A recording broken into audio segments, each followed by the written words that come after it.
Sejam bem-vindos mais uma vez ao nosso canal. Nós hoje iremos dar continuidade ao assunto do Clube Maldito dos 27. Nós iremos ver quem realmente foram as primeiras vítimas, que são pouco divulgadas. É essencial que antes de você assistir esse vídeo, você assista nosso vídeo passado onde aprendemos tudo sobre a numerologia Illuminati. Se você ainda não viu, veja e depois volte a esse vídeo. Para acessá-lo basta você clicar aqui ou ir aí embaixo da descrição do vídeo. Naquele vídeo também tinha um desafio para ver quem conseguiria decifrar minha mensagem, que era 21 19 1 14 4 15 15 20 1 4 15. Eu deixei o alfabeto Illuminati na nossa página do Facebook para que vocês pudessem usá-lo para decifrar a mensagem. Eu fiz a promessa que os 10 primeiros que fizessem isso receberiam os parabéns aqui em vídeo. Só que teve muita gente que realmente decifrou e eu tenho certeza disso, porque a mensagem quando traduzida não tem sentido. E veremos isso juntos agora. Como vocês podem ver, fica usando o tado. Na verdade, a lógica seria usando o gado, mas como eu ia dar os parabéns aos 10 primeiros que conseguissem, então eu resolvi dar uma mudada na letra G e colocar o T no lugar. Assim a frase ficaria sem sentido e eu esperava que vocês viessem me perguntar como de fato aconteceu. Então só está aqui o nome daquelas pessoas que disse: Davi, eu traduzi só que deu isso, será que eu traduzi certo? Essas pessoas eu tenho certeza que realmente traduziram. Então aqui vai o nome dos primeiros despertos. O primeiro de todos, mais rápido que o trovão, foi Negão Flor. Esse é o avatar dele. Parabéns, meu velho, você foi realmente rápido. O segundão foi nosso amigo Fernando Júnior. Meus parabéns, amigão. O terceiro foi Brendov. O quarto, Darley Moraes. O quinto, Jeanson Melo. O sexto, Gustavo Martins. O sétimo, Jack Satélite. O oitavo, Cidinho Ribeiro. O nono, César Rezac. Eu acho que é assim que se fala. Parabéns, Cezão. O décimo, Cryptus Ra. E também teve muitos outros que traduziram praticamente na mesma hora que os caras. A diferença foi de segundos, então eu vou falar o nome deles também. Clayton Douglas, Anderson Gabriel, Breno Cipriano, Bruno Martins, Bruno Rocha, Emerson Christian, Hélio Lima, Jailson Urias Júnior, João Anhelo, Júnior Souza, Lilian, Matuit Play, Rafael Claro e finalmente Roberto Lima. Todos esses estão realmente despertos e meus parabéns, amigões. Vocês são os caras. Traduziram perfeitamente e sem fazer trambique. Parabéns também a todos aqueles outros que traduziram. Infelizmente não dá para eu colocar o nome de todos aqui, mas eu dou um selo Pikachu geral para vocês.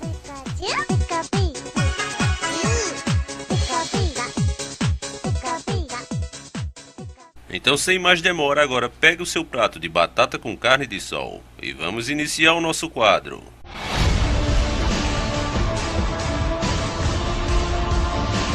Senhores do Mundo. Cada dia está mais claro para muitos a existência dos Senhores do Mundo, ainda mais quando paramos para analisar os seus atos através da história. Um assunto que, como já disse, tem dado muito na vista, é o Clube dos 27, onde eles sacrificam seus próprios artistas para os seus deuses malditos vindos do inferno. No começo, todas as mortes estranhas envolvendo os artistas com exatamente 27 anos parecia ser obra do acaso e da coincidência. Mortes que até hoje muitos julgam ser culpa dos próprios artistas, por viverem drogados e sem um objetivo na vida. Mas depois, quando parado para analisar os detalhes das mortes, como cada uma deixou sempre uma grande interrogação no ar, aí percebemos que não era obra do acaso, em alguém causando tudo aquilo. Todas as datas da morte, inclusive os dias de vida contando desde a data de nascimento dos cantores, envolvia simbologia, numerologia e ocultismo. Tudo isso fazia parte do ritual dos Illuminati. Essas coisas para os Senhores do Mundo representam o fim de um ciclo. Esses ciclos de transação são altamente carregados de energia, ou seja, são perfeitos para que seja realizado o sacrifício que marque uma mudança e ao mesmo tempo agrade as entidades a quem eles servem fielmente. Quando você agora comigo analisar cada indivíduo desta lista, vocês vão perceber que a maioria das obras deles foram contra as famílias e os bons costumes e a religião. Isso seria uma das condições impostas a eles no começo da carreira, para atingirem um sucesso fenomenal, colocando em suas letras mensagens subliminares e incentivando quem as vê ou ouve a seguir os mesmos caminhos que seus artistas. Os atos abomináveis eram praticados pelos habitantes de Sodoma e Gomorra. Eles agiam de forma escrota sem nenhum peso na consciência, pois na cabeça deles não existia certo ou errado. Alguns acreditam que tudo isso começou com o músico de blues, Robert Johnson, mas é um engano. Isso já vem desde que o mundo artístico existe, e eu já vou mostrar isso para vocês. Por enquanto vamos falar de Robert Johnson. A lenda diz que Johnson não tinha talento para tocar guitarra. Isso pouco parecia importar para Johnson, ele estava obcecado em ser um grande artista. Uma noite ele se apresentou a um bar. Como ele não tinha o mínimo talento, as pessoas debocharam dele e ele saiu de lá humilhado. Andando pela estrada de mato, perto dali, ele ouviu uma voz que lhe dizia para visitar o cruzamento de uma plantação, no Dockery, à meia-noite. Isso também foi mostrado na série Supernatural, ou Sobrenatural no Brasil. O músico fracassado foi até o cruzamento, afinal ele não tinha nada a perder. Ele foi recebido por um grande homem negro, que aparentemente era o diabo. O homem grande pediu a guitarra de Johnson e a afinou.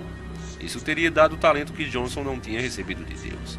Mas esse favor do demônio não seria de graça. Em troca, ele teria que servi-lo com sua obra até seus últimos dias e sua alma pertenceria a ele.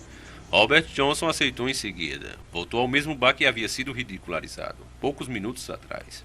Ele tocou novamente e dizem que as pessoas que ouviram a música naquela noite se tornaram suas fãs e relataram jamais ter visto algo tão belo como aquilo.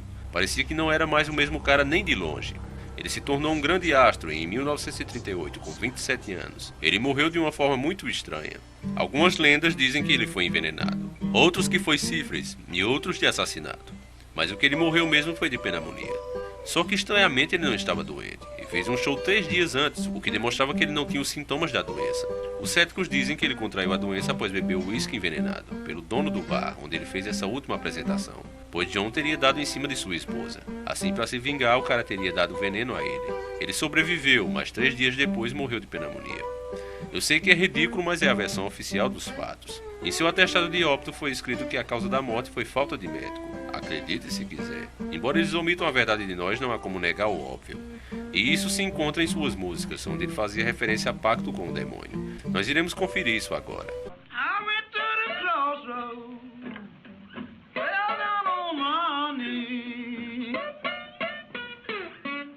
A letra traduzida diz basicamente o seguinte: eu fui para a encruzilhada, caí sobre meus joelhos, pedi ao Senhor, tenha misericórdia, salve o pobre Bob.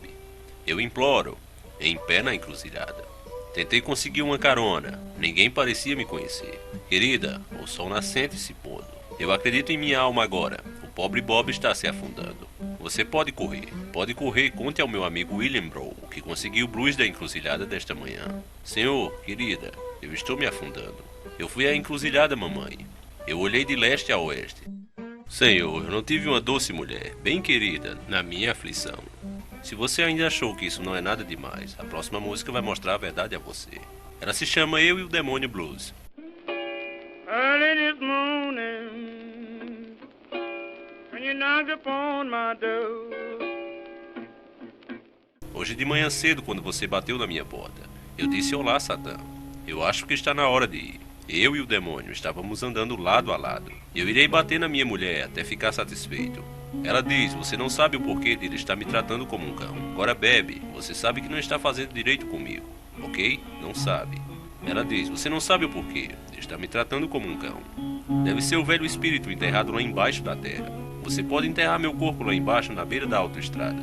Baby, eu não tô nem aí pra onde você vai enterrar o meu corpo depois que eu estiver morto. Você pode enterrar meu corpo lá embaixo na estrada. Então meu velho espírito maligno pode pegar um ônibus e pilotar. E a última pra arrebentar a boca do balão se chama Cão do Inferno no Meu Caminho.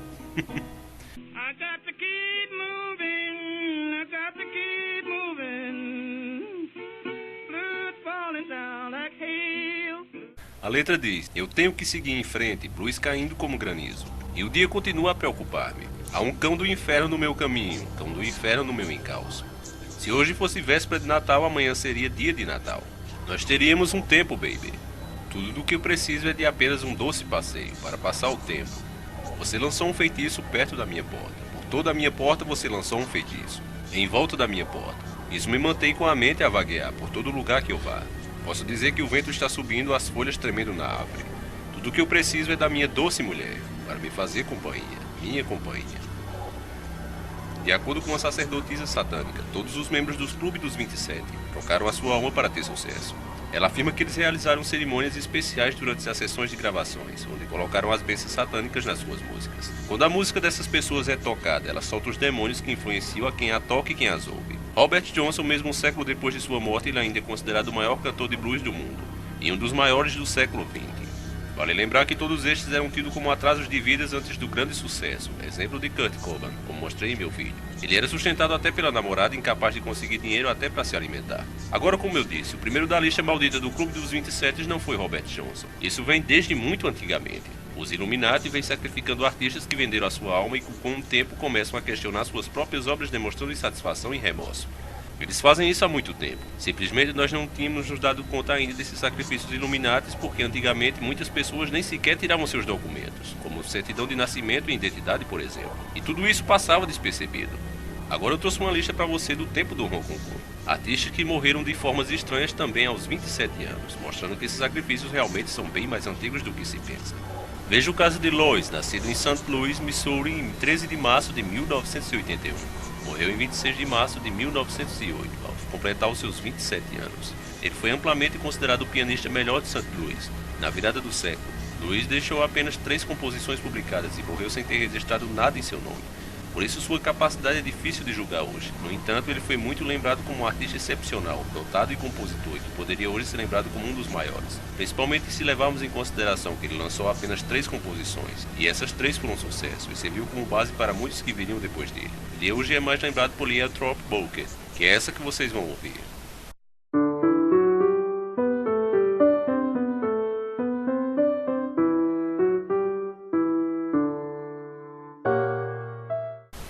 Além desse, teve mais 2 trabalhos, um publicado em 1903 e outro em 1906.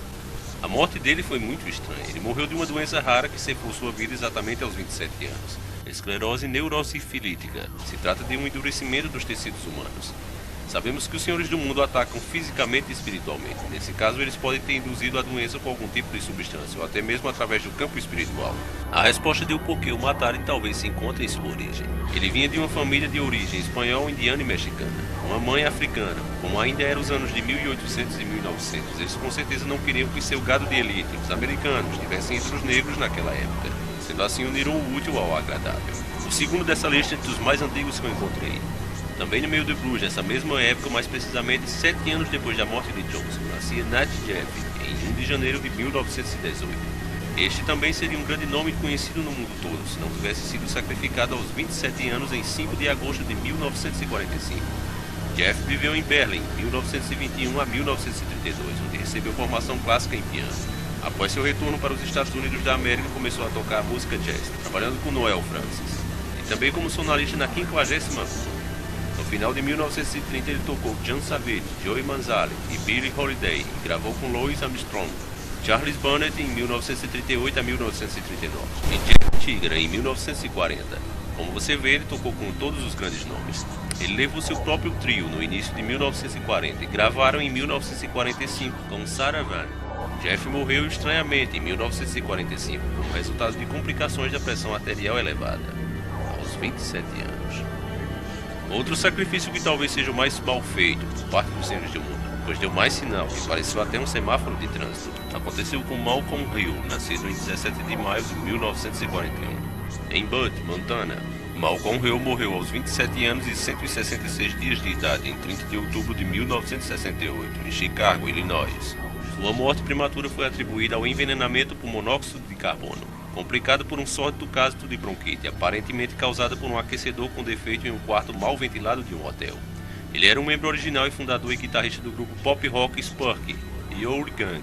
Ele não dominava apenas a guitarra, mas trombone, teclados e outros instrumentos. Ele era simplesmente o cara, era vocalista também e cantava com uma harmonia incrível. Não se sabe muito sobre sua vida pessoal, mas sua história é essencialmente a história de uma banda. Qualquer um que esteve vivo e fosse jovem em 1967 pode entender porque o grupo Hall era uma parte vital daquela época e quanto suas músicas significavam.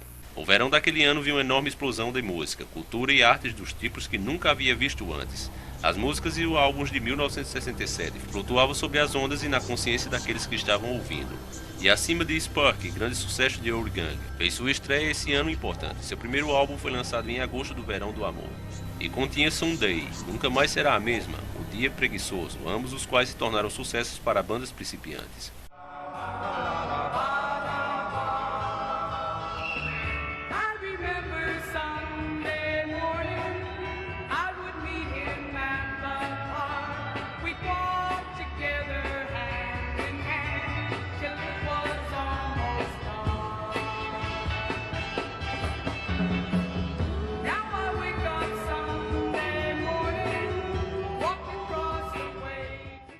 Ele não era compositor, mas sua capacidade de tocar vários instrumentos e fornecer harmonias e arranjos vocais fez dele um membro essencial da banda.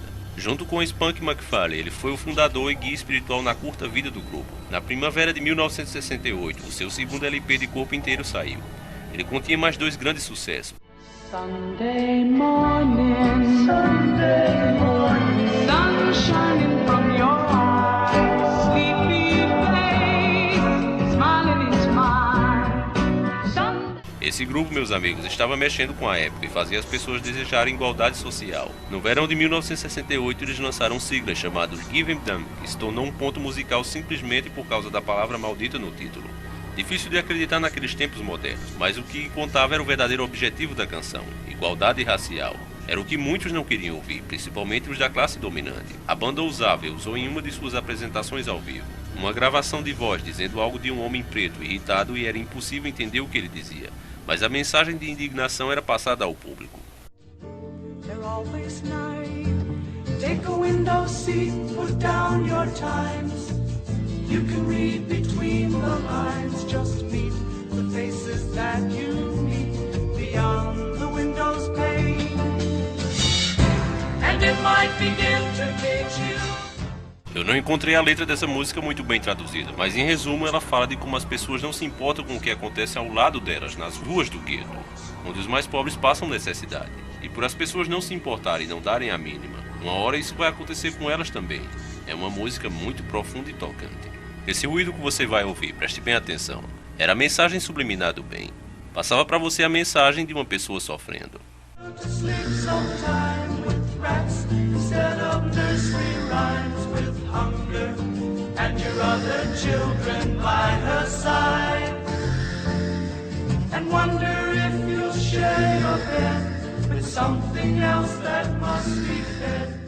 A banda cantou essa música ao vivo na TV Show Smão dos Smurfs, atraindo críticas da mídia manipuladora. Isso levou aquela elite da época a ficar furiosa com a banda. A coisa ficou tão séria que o próprio presidente americano criticou a banda. Nessa época, o presidente Nixon. A banda queria com sua música mudar a cultura opressiva e racista da época. Apesar de ser uma banda americana, ao contrário de muitas outras, eles não eram americanizados. Ao contrário, tinham um figurino e um estilo muito parecido com o mexicano. Eles não faziam a mínima questão de passar para o público o estilo americano. Ao contrário do que muitos brasileiros pau no retos fazem por aí. Eles seguiam firme e continuavam com seu estilo, inclusive com seu figurino.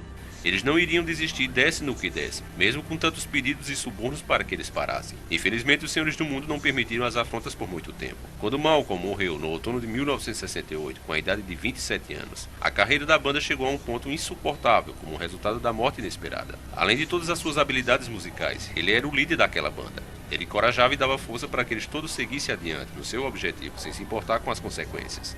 Sem ele, que era o pilar principal, a banda rapidamente se desintegrou. Dentro de alguns meses, Spark e Our Gang foram oficialmente terminadas, e sua música tornou-se entrelaçada na tapeçaria de uma era mágica. Seu legado permanece mais forte apenas na mente envelhecida daqueles que viveram nessa época, muitas vezes estampados em tapetes ou em suas canções em velhos discos se apagando todos os dias quando esses velhos fãs vão completando seus ciclos de vida. Eu particularmente me tornei fã dessa banda, porque além de serem ótimos e não terem se curvado à coja maligna, eles nos deixaram uma mensagem e um grande exemplo. Para fazer sucesso não é necessário seguir um padrão, basta ter o talento e fazer o seu melhor em cada trabalho. Eles se apagaram no meio da história, são muito pouco conhecidos, mas a coragem deles é realmente admirável. Ficaram sem um grande sucesso, mas não se curvaram. Suzanne takes you down to a place by the river. You can hear the boats go by. You can spend the night forever. And you know that she's that crazy. That's why you want to be there. And she feeds you tea and oranges. Continuando a trilha de sacrifícios, Alan Wilson, nascido em Boston, 4 de julho de 1943. Ele morreu em uma morte totalmente inesperada em 3 de setembro de 1970. Foi o líder vocalista e principal compositor da banda de blues estadunidense, Candy Heat. Wilson cresceu em sua cidade natal de Boston e estudou música na Universidade de Boston. Ele fechou-a como um mestre. Ele ganhou dinheiro tocando em lugares como clubes da época. O famoso Clube dos 47 foi o principal. Aí fica muito claro seu envolvimento com os senhores do mundo. Quem assistiu nosso último vídeo vai entender bem. A soma do número 47, como era chamado, Clube do 47, nós teremos o número místico 11, que é o número sagrado dos senhores do mundo. O número que eles usam para fazer seu sacrifício, na tentativa de apressar a vinda do anticristo para o nosso mundo. Assiste o nosso vídeo que você vai entender bem. Alan começou a sua carreira nesse meio onde muitos outros famosos tocaram, como Joan Baez, Bob Dylan e Tom Corridan. Wilson foi considerado um historiador, ele escreveu durante seus estudos e depois. Todos esses viraram artigos de uma revista muito famosa na sua cidade, todas sobre blues, inclusive sobre Robert Peter Williams e Son House. Depois de Son House, em 1964, Nick Parrish tinha sido redescoberto e Phil Spurrier. Wilson ajudou a voltar a desenvolver o repertório de canções. Ele tinha jogado na década de 1930 e 1940 e registrado, mas agora tudo havia sido esquecido. Juntos eles lançaram o álbum Pai dos Delta Blues, Columbia Records, no qual Wilson em algumas peças era a segunda guitarra, ou a gaita que tocava. Em 1965, Wilson com John Farren, uma expulsão pequena de Boston a Los Angeles, ganhou o apelido de Coruja Cega, porque ele precisava de óculos de lentes grossas para compensar sua visão fraca. Mas nós sabemos que a coruja também é um símbolo adorado por eles, e que eles não fazem a mínima questão de esconder. Veio em conjunto a ele em 1966 a banda Caned Heat. Ele comemorou seus maiores sucessos. Ele jogou o slide e a guitarra harmônica, e um ocasional de piano, e colocou Alan Heat para cantar. Juntamente com Caned Heat, ingressou em 1967 no Festival Pop de Monterey, em 1969, o Festival Woodstock. Ele tinha uma alta voz de tenor, é um dos poucos que na documentação são claramente audíveis. Ele e Henry Vestine, de acordo com a revista de música Don Beat. E Dizzy Wishnek foi considerado o melhor guitarrista e Wilson como o melhor jogador de harmônica. Além de seu trabalho com Caned Heat, Wilson ainda realizou outros grandes com outros músicos. Em 1970, Wilson trabalhou com seu ídolo, John Lee Hooker, onde participou no álbum Hooker. Ele acompanhou no piano a canção The World Today. I want you to listen to this.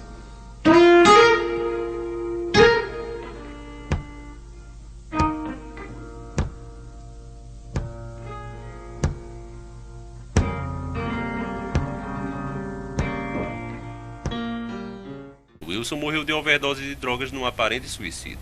Só que, como sempre, quando saiu o resultado da autópsia, ficou comprovada a controvérsia, pois os resultados foram inconclusivos. Além disso, não era considerado um drogado compulsivo, como os outros que fazem parte da lista do Clube dos 27.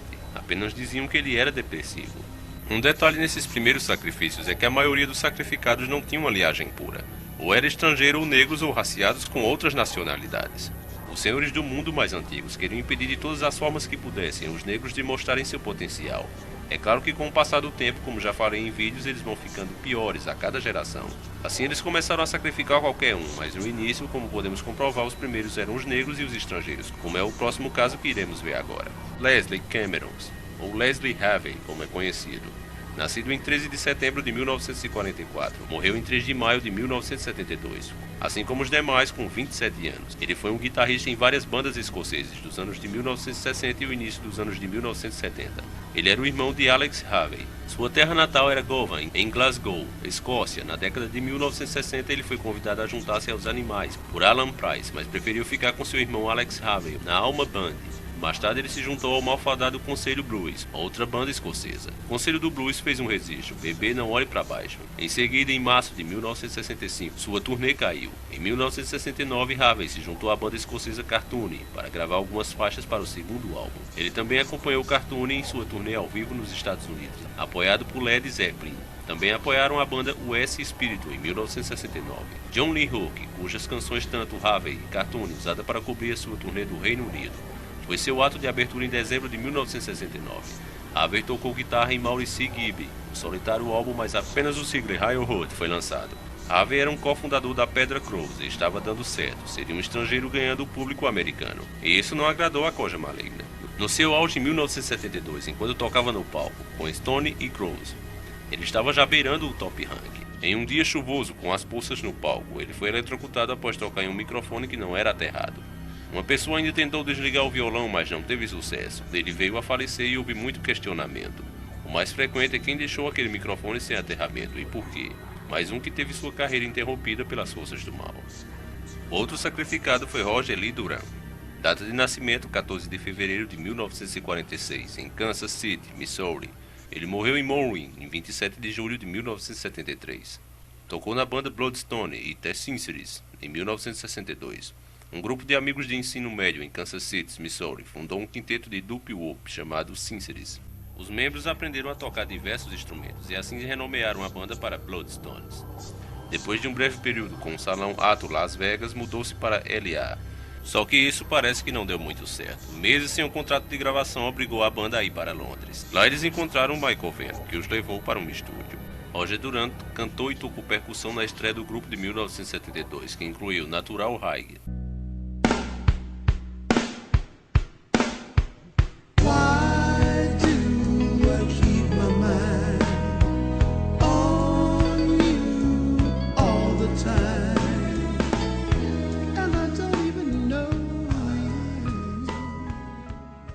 Essa música foi a única que os colocou entre os 10 primeiros nas paradas de sucesso. Natural High também encontrou seu caminho em a trilha sonora de Quentin Tarantino, Jack Brown, estrelado por Pam Grier, Robert De Niro e Samuel L. Jackson, entre outros famosos. Bloodstone bateu em uma mistura de doo-wop, riffs do funk subjugado, alma com um tom de gospel, rendeu ao grupo um lugar no movimento de rock e funk preto dos anos 70. Eles tocaram ao lado de grandes famosos, inclusive Elton John. Sua carreira foi interrompida em 27 de julho de 1973, quando Roger Durant caiu de um cavalo e morreu dos ferimentos. Seus serviços prestados como um aviador na Guerra do Vietnã lhe rendeu um enterro no Cemitério Nacional, no Kansas.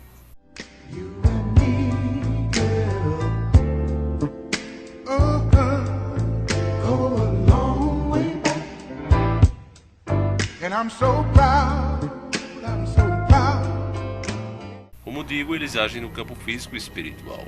O próximo da lista é o Wallace Young. Wallace Young nasceu em Scottsdale, Arizona, em 12 de janeiro de 1947. Ele morreu em 12 de agosto de 1974, aos 27 anos e 212 dias de idade. A causa da morte foi um pequeno acidente de avião que levou 6 vidas. 4 deles membros da banda Young, era um jogador de teclados para a banda de jazz, rock e perseguição. Formado em 1970, Chase foi nomeado após seu fundador Bill Casey.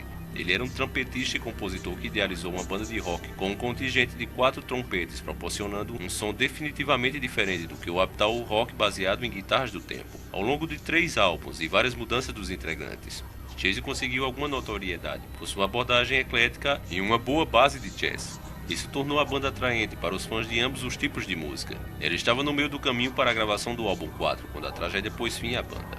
Estranhamente, pequenos acidentes de avião não causaram qualquer outras mortes de membros do Clube dos 27. Um outro membro morreu em um acidente de avião comercial, mas eles são parte do legado em história de rock and roll. Começaram com o dia em que a música morreu, o acidente que matou Buddy Holly, Ritchie Valens e Big Pooper em 1959. Foi o início de uma série de vidas que terminaram tantas vidas talentosas ao longo dos anos. Talvez isso faça sentido de uma maneira que Young detém a distinção de ser o único músico de 27 anos que foi vítima de um acidente de avião. A maioria dos membros do Clube do 27 morreu através de combinações de droga, álcool, suicídio e vida louca, e outros tipos de acidentes. Depois de sua morte, a sua banda encerrou a carreira. Mas um que também provavelmente foi sacrificado. Se chama Davy Alexandre, morreu em 10 de fevereiro de 1975, a partir de um edema pulmonar. Ele foi o baixista do grupo precoce do punk seminal liderado por Iggy Pop, The Stooges. No momento da sua morte, ele tinha 27 anos e 252 dias de idade. Alexandre nasceu e cresceu em Whitmore Lake, Michigan. No início do seu primeiro ano na escola, a família mudou-se para Anne Arundel, onde se tornou rapidamente amigos de Ron e Scott, 2 irmãos apaixonados pela música. No seu último ano de escola, Alexandre retirou-se em um desafio, e sua vida como um roqueiro tinha começado.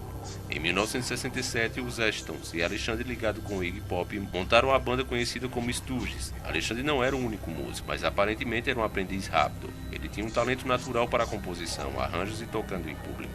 Ele desempenhou um grande papel na criação dos 2 primeiros álbuns, Stooges. Ele excursionou com a banda no início constantemente. Tal como acontece com muitos membros do Clube dos 27, Alexandre teve um problema com o álcool, que ele bebia demais e não podia largar o vício. Sua queda na banda foi notada, mas tolerada. Eles aguentaram isso por alguns anos, mas finalmente eles o colocaram para fora da banda em 1970. Os Stooges foram programados para se apresentar no Festival Internacional da Música, em Goose Lake. Nessa hora, Alexandre fez sua aparência muito embriagado e não pôde tocar. Ele foi expulso da banda após isso. Para os próximos 5 anos, ele viveu uma existência sórdida e em grande parte privada em seu estado nativo. Mas sabe-se que a bebida continuou e ele acabou desenvolvendo uma infecção do pâncreas devido ao seu alcoolismo. A pancreatite, causando fluidos, acumulou-se em seus pulmões. O edema pulmonar foi a causa oficial da sua morte aos 27 anos. Há uma conexão interessante entre Alexandre e outro membro do Clube dos 27, o Dr. Boone. Porém, seu melhor amigo e baixista, Mike Watt, eram admiradores da música antigas Stooges, e Watt eventualmente se tornou baixista para a versão reformada dos Stooges, em meados dos anos 2000. White referiu-se a Alexandre em suas próprias composições e é conhecido por homenagear a memória do jovem roqueiro, morto muito cedo na idade de 27 anos. O último da nossa primeira parte do vídeo é Gary Taine.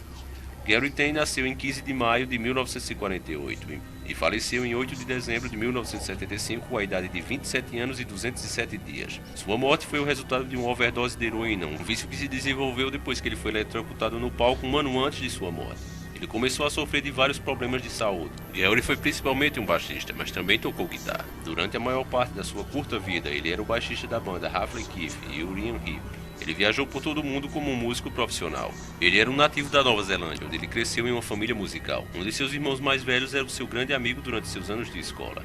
Gary começou a tocar música em uma idade muito jovem, quando ele tinha apenas 16 anos. Ele escreveu sua primeira canção publicada com uma banda chamada The Stranges. Eles gravaram 3 siglas antes de se separarem. Aos 17 anos, ele decidiu se mudar para a Austrália e prosseguir uma carreira de rock and roll. Ele foi um membro de várias bandas antes de se fixar em uma. Com sua banda, ele excursionou na Europa e na Inglaterra. E quando ele encontrou-se uma vez mais à procura de um show, ele juntou-se a Neil Nutt, tornando novamente a Inglaterra sua base. Seu mandato com o grupo deu-lhe a experiência de jogar um tipo da base de jazz. Impressionalmente, suas músicas melhoraram muito. Gary se juntou à Halfley Banda Keith em 1968. Ele era uma parte integrante desse grupo até sua dissolução em 1972. Ele não só tocava baixo e guitarra, mas escreveu canções e contribuiu com vocais em 6 álbuns gravados com eles. Seu gênero era o blues rock, baseado que Gary prosperou, que era uma nova configuração para ele. A banda excursionou intensivamente até que eles perderam seu representante. Ele mudou-se para sua melhor posição musical, a qual seria a última, baixista da banda inglês. Ele foi convidado para se juntar ao Hard Rock, a banda de metal, como seu baixista do mesmo ano. Uriah Heep tinha desfrutado algum sucesso antes de se tornar um membro, mas não há consenso generalizado entre os fãs e críticos que o Line Up, com ele incluído, foi a versão clássica e melhor do grupo. Eles haviam gravado 3 álbuns anteriormente, e Gary estaria a bordo para vários registros subsequentes. As maiores vendas da banda e mais alta reputação foram alcançadas durante o seu mandato. Eles foram e são considerados entre os top 4 bandas de metal dos anos 70, junto com Led Zeppelin, Black Sabbath e Deep Purple. Ao longo dos próximos 3 anos, a banda excursionou por todo o mundo para apoiar os seus álbuns populares. Gary participou em mais de 140 shows. Em 1974, ele estava realizado. E então em um concerto em Dallas, Texas, quando o baixista foi atingido por um choque elétrico poderoso em cima do palco. Saiu a notícia que ele havia morrido, mas é uma mentira. Ele sobreviveu, mas logo começou a ter problemas de saúde, que eram aparentemente o resultado deste incidente. O uso crescente de heroína tornou-se um problema, ainda mais com as combinações das doenças. Isso o levou a deixar de ser um Uriah Heep. Suas dificuldades chegou ao fim no final de 1975, quando ele teve uma overdose de heroína. Ele estava em seu apartamento na Inglaterra e morreu aos 27 anos. A banda seguiu em frente e colocou um novo baixista e segue até os dias atual. Ele já tem mais de 23 álbuns. Provavelmente eles tentaram matá-lo da mesma forma que fizeram com Liz Harvey. Você vê que isso não pode ser simplesmente uma coincidência. Quais são as chances disso acontecer? 2 artistas com 27 anos, no auge de suas carreiras, sofrerem um choque e isso, direto ou indiretamente, ceifar suas vidas. Ainda tem gente que não acredita nas verdades. Esse vídeo já está grande demais e vai terminando por aqui. Como eu disse, a lista de sacrifícios é muito grande e isso é apenas o começo. Um vídeo como esse, meus amigos, é absurdamente trabalhoso e por isso nós vamos caprichar no like. Daqui a algumas semanas nós teremos a parte 2, quem sabe até uma parte 3. Não deixem de divulgar, colocar na sua rede social. Vamos despertar mais e mais pessoas para a realidade. Você é mais um guerreiro nessa luta. Eu espero por você no nosso próximo encontro. Sempre encarando o sobrenatural.